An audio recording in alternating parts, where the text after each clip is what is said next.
मैं हूं आपकी दोस्त वर्षा। आशा करती हूं आप सभी बहुत अच्छे होंगे। अगर आप हमारे चैनल पर नए हैं तो हमारे चैनल को सब्सक्राइब करें, हमारी वीडियोस को लाइक करें और इन वीडियोस को ज़्यादा से ज़्यादा शेयर करें ताकि इस तरह के महत्वपूर्ण तथ्यों से ज़्यादा लोग परिचित हो सकें। तो चलिए शुरू करते हैं अगला अध्याय, अध्याय 16, जिसका नाम है वरदान। तुम पांचों से विवाह, मेरे पिता चिल्लाए। सभ्य घर के राजकुमार होकर तुम इस प्रकार का घृणित कार्य कैसे कर सकते हो? राज दरबार में बहुत तनाव था। मेरे पिता और ध्री स्वर्णिम सिंहासन पर बैठे थे। उनके समक्ष पांचों पांडव चांदी के सिंहासन पर बैठे थे, जिससे उन्हें यह स्मरण रहे कि वे सम्माननीय अतिथि तो हैं, किंतु कम शक्तिशाली थे।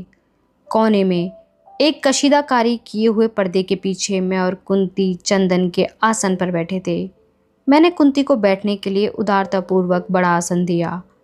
उन्होंने भवें चढ़ाकर वह आसन तो स्वीकार कर लिया, किंतु वह नहीं समझ पाई कि मैंने ऐसा आदरवश किया था अथवा यह कोई चाल थी। यद्यपि आसन के आकार का उसके ऊपर बैठने वाले व्यक्ति की शक्ति से कोई संबंध नहीं होता है, यह बात हम सभी को पता थी। उस दिन सुबह ध्री पालकियों तथा संगीतकारों के साथ हमें महल में ले जाने के लिए आया था। पिछली रात खिड़की पर वह ध्री ही था। वह स्वयं तथा उसके लोग मुझे खोजते हुए घूम रहे थे। वह अपने साथ राजसी वस्त्र, आभूषण तथा अश्व लाया था। शानदार अस्त्र शस्त्र भी थे, जिन्हें देखकर पांच भाइयों की आंखों में चमक आ गई थी।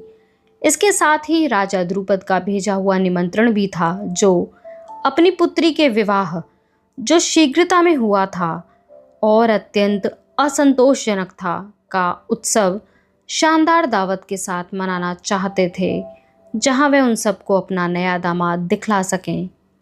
हमें पांडवों को अपने संबंधी के रूप में पाकर हर्ष हुआ है, ध्री ने लालित्यपूर्ण ढंग से झुककर कहा। मैंने उसकी ओर देखा ताकि मैं संकेत से कह सकूं कि मुझे हर्ष नहीं हो रहा था, किंतु वह कृपालु बनने में व्यस्त था। उसे शिष्टाचार पसंद था और उसे वह व्यवहार में लाने के लिए अधिक अवसर नहीं मिलते थे। भाइयों को अपना वेश उतारने से बड़ा आराम मिला।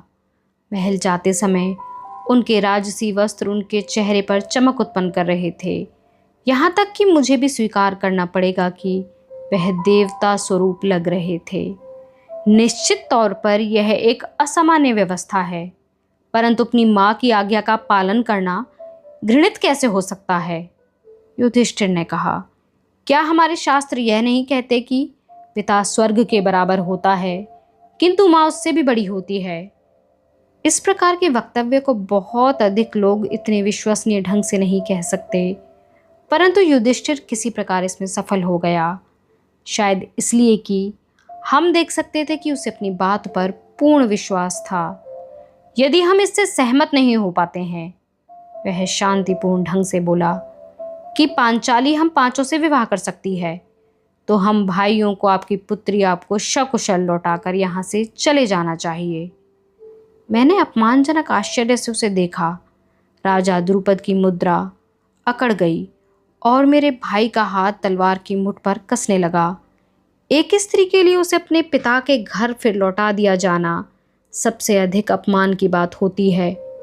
यदि वह स्त्री किसी कुलीन घर की हो तो ऐसा करना दोनों परिवारों के बीच रक्त रंजित लड़ाई का कारण बन सकता है। क्या युधिष्ठिर इस बात से अनवगत था कि उसके कहे शब्दों ने पांडवों को किस प्रकार के संकट में डाल दिया था? तुम ऐसा नहीं कर सकते, ध्री क्रोधित स्वर में चिल्लाया। मेरी बहन का जीवन नष्ट हो जाएगा। अर्जुन की दृष्टि अपने भाई पर पड़ी। उसके जबड़ों में कसाव पैदा हो रहा था। मैं स्पष्ट देख सकती थी कि वह युधिष्ठिर से असहमत था, अपने भाइयों के प्रति सम्मानवश, अथवा शायद इसलिए कि वह जानता था कि इस विषय में उन सभी को साथ रहना था। उसने कुछ नहीं कहा। मुझे निराशा हुई, किंतु दिन के व्यवहारिक प्रकाश में मैंने उसे उतना दोष नहीं दिया जितना पिछली रात्रि को दिया था। पारिवारिक निष्ठा ही तो वह वस्तु थी जिसने पांडवों को विगत कई अस्थिर वर्षों में बचाकर रखा था। मैं उससे यह अपेक्षा कैसे कर सकती थी कि वह उस निष्ठा का त्याग एक ऐसी स्त्री के लिए कर दे जिससे वह कल से पूर्व कभी नहीं मिला था। पंचाल के राज परिवार की प्रतिष्ठा के विषय में कुछ मत कहो, मेरे पिता ने कहा। शायद द्रौपदी अपना जीवन समाप्त कर लेगी और फिर हमें तुम लोगों को खोजकर प्रतिशोधवश तुम्हारा वध करना पड़ेगा। जैसी आपकी इच्छा। युधिष्ठिर ने बिना क्रोध किए कहा, क्या वह शांत स्वभाव दिखावा था अथवा वह संकट के समय में भी सचमुच अडिग रह सकता था। राजकुमारी के लिए हस्तिनापुर की पुत्र वधू वाला सम्मानजनक जीवन अथवा आपके द्वारा उसके ऊपर थोपी गई मृत्यु सम्मानजनक? मेरे पिता ने गरज कर कहा। शायद हस्तिनापुर में इस प्रकार का व्यवहार सम्मानजनक समझा जाता होगा, किंतु यहाँ काम्पिल्य में लोग द्रौपदी को वैश्या कहेंगे, और यदि मैं इसे तुम 5 लोगों को सौंप दूंगा तो वे मुझे क्या कहेंगे? शायद मृत्यु इससे बेहतर विकल्प है। मुझे उस नियति से भय नहीं लग रहा था जिसकी उन लोगों ने मेरे लिए कल्पना की थी। सम्मानजनक आत्मदाह करने का मेरा कोई विचार नहीं था। अपने जीवन के लिए मेरे पास अन्य योजनाएं थीं, परंतु मुझे इस बात का दुख हो रहा था कि मेरे पिता और मेरा संभावित पति मेरे लिए कितनी निष्ठुरता से सिर्फ यह सोचकर विकल्पों पर चर्चा कर रहे थे कि उनसे उन्हें कितना लाभ या हानि होगी। मेरे भाई ने उनका जोरदार विरोध किया, किंतु उन्होंने उस युवा शब्दों की उपेक्षा कर दी। अर्जुन मेरे समर्थन में क्यों नहीं बोल रहा था?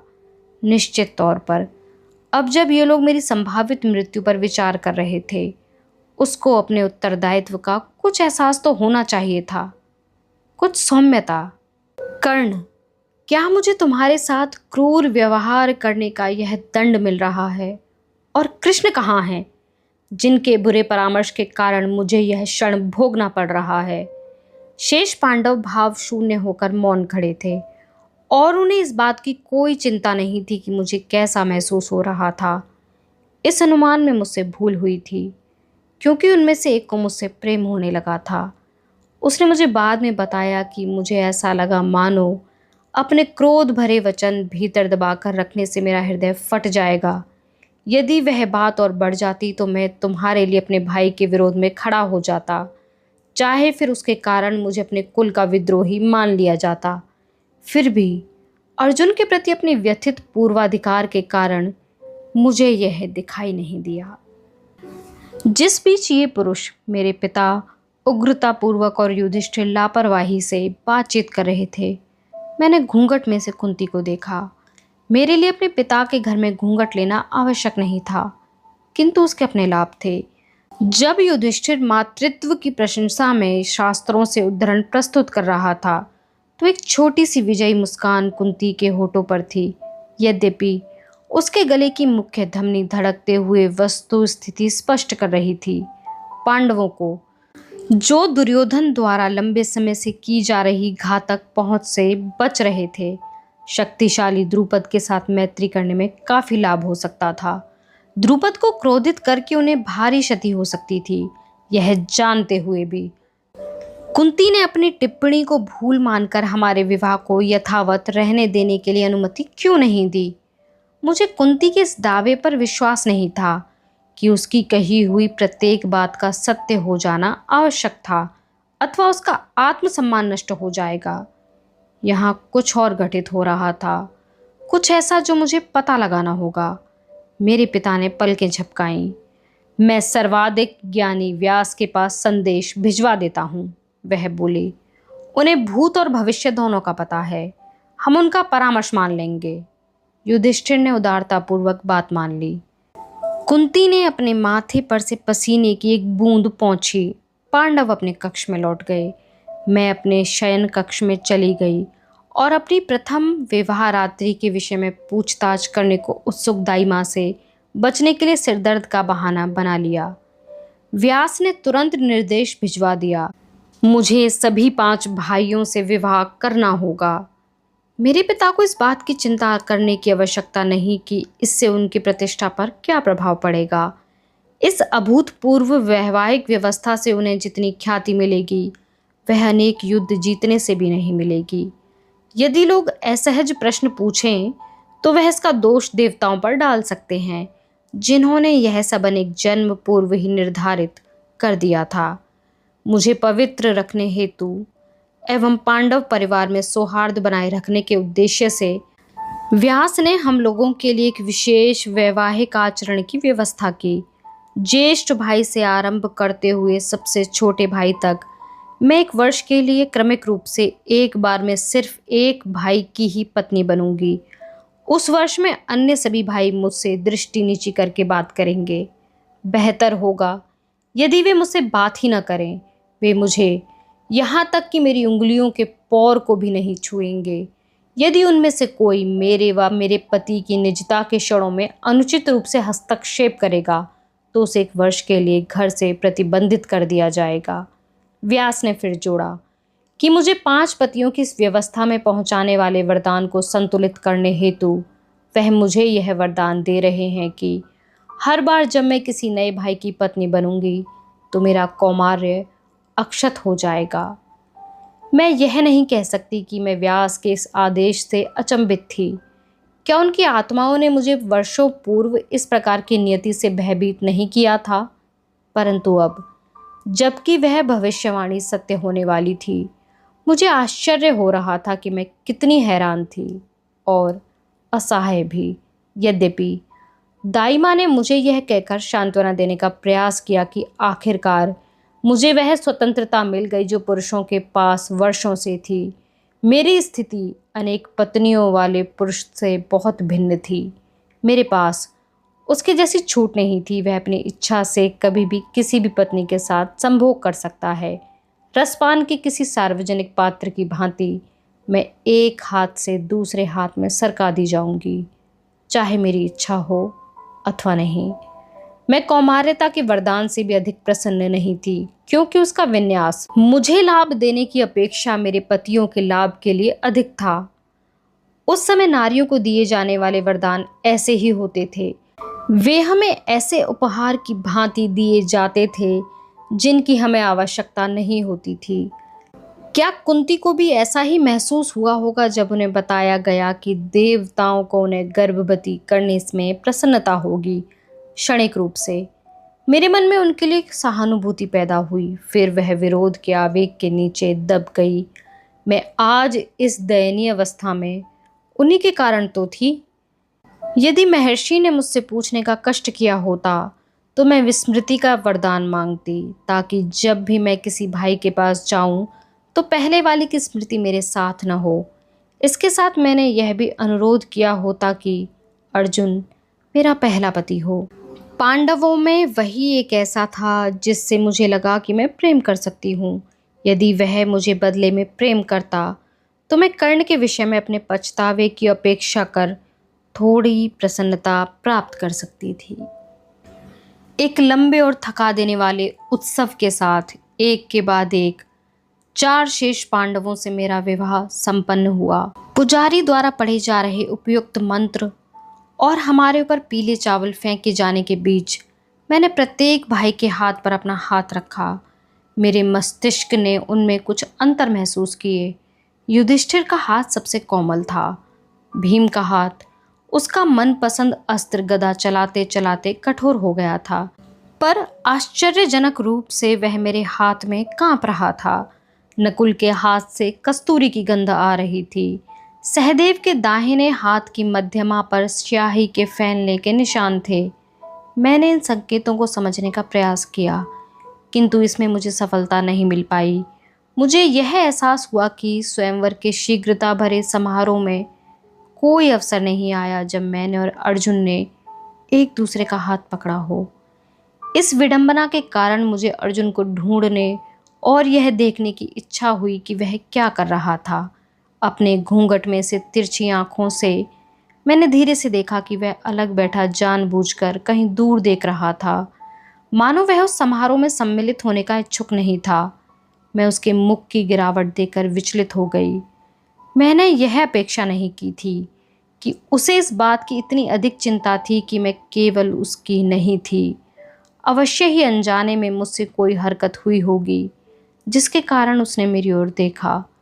उसकी आंखों में क्रोध था, मानो मैंने स्वयं उसके भाइयों से विवाह करने की इच्छा जताई हो और इस प्रकार उसके साथ विश्वासघात किया हो। मैंने बिना यह सोचे कि उसके भाई मेरे अशिष्ट बर्ताव के बारे में क्या सोचेंगे, घूंघट उठाकर उसे पलटकर घूरा। मैंने अर्जुन को संदेश दे दिया था और मुझे पता था कि मुझे बहुत लंबे समय तक ऐसा करने का अवसर नहीं मिलेगा। व्यास के आदेशानुसार हम दोनों अगले 2 वर्ष तक एक दूसरे से गुप्त रूप से भी बात नहीं कर सकेंगे। मैं उसे यह एहसास दिलाने के लिए बेचैन थी कि उसकी भांति मेरे लिए भी यह परिस्थिति अत्यंत अरुचिकर थी। उसने अगले 2 वर्ष तक उसने वह सब ध्यान में रखा, हालांकि वह अत्यंत क्षीण था। जो थोड़ा बहुत हमने परस्पर बांटा था, मार्ग के वे सौम्य क्षण, मेरे आहत पांव पर उसके हाथ का कोमल स्पर्श, यही एक तरीका था जिसके द्वारा मैं अपने इस अनुभवहीन संबंध को बचाकर रख सकती थी। मैंने उसे अपनी आंखों द्वारा कहने का प्रयास किया, मैं तुम्हारी प्रतीक्षा करूंगी, परंतु उसने मुझसे आंखें नहीं मिलाईं। यह देखकर मेरा हृदय द्रवित हो गया कि उसने अपने कुंठित रोष का, जिसे वह अपने भाइयों व अपनी मां पर नहीं निकाल पाया था, निशाना मुझे बनाया था। इस स्थिति के लिए मैं कुंती को दोषी मान रही थी। वह अपने पुत्र का मनोविज्ञान समझती थीं। यदि वह मुझे अपना नहीं बना सका तो वह मुझे बिल्कुल पसंद नहीं करेगा। वह विवाह की परंपराओं का तो निर्वाह करेगा, किंतु मुझसे हृदय से प्रेम नहीं करेगा। और क्या कुंती ऐसा ही नहीं चाहती थी? बाद में ध्री ने चालाकी से 4 भाइयों को वन में आखेट के लिए भेज दिया। मेरे पिता ने अपने समस्त परिचितों को मेरे विवाह के प्रचुर घोषणा पत्र भिजवा दिए और युधिष्ठिर मेरे महल में आ गया। अर्जुन के अनुचित क्रोध से दुखी मैं अनिच्छा से युधिष्ठिर के पास पहुंची। शायद मेरी अपनी परिस्थिति ने मुझे अपने पति के साथ सामान्य की अपेक्षा अधिक धैर्यवान बना दिया था।